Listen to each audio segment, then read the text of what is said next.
இருக்கியான்னு பார்த்தேன். வேற ஒண்ணும் இல்ல. இவன் பாடுறா. சரிம்மா. போடா. யாரா உங்க அப்பா ஒரு கதை சொன்னான்டா.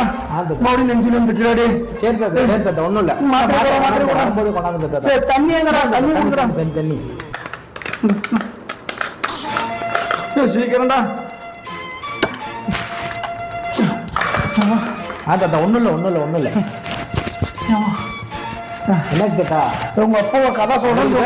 எப்பயுமே இப்படித்தான் பேசுவாரு. நீங்களும் அவர் பேச்சு கேட்டுட்டு வெட்டியா சுட்டுறானே. சரி அவனுக்கு ஏதாவது படம் எடுத்து கொடுக்கலான்னு கூப்பிட்டேன்டா. இந்த மாதிரி பண்ணிட்டான்டா. சரி. ஆனா நல்லா தாண்டா இருந்தது. பழைய கதை தான். அப்படியே தாத்தா? ஆமாடா. எடுத்து பார்க்கலாம் எப்படிதான் இருக்கு போகுதுன்ட்டு. அவனும் எந்த இது இல்லாம இருக்கிறான். சரி ஆனா முடியலடாப்பா. சரி போறாடே. என்ன ஒண்ணும் இல்ல தாத்தா.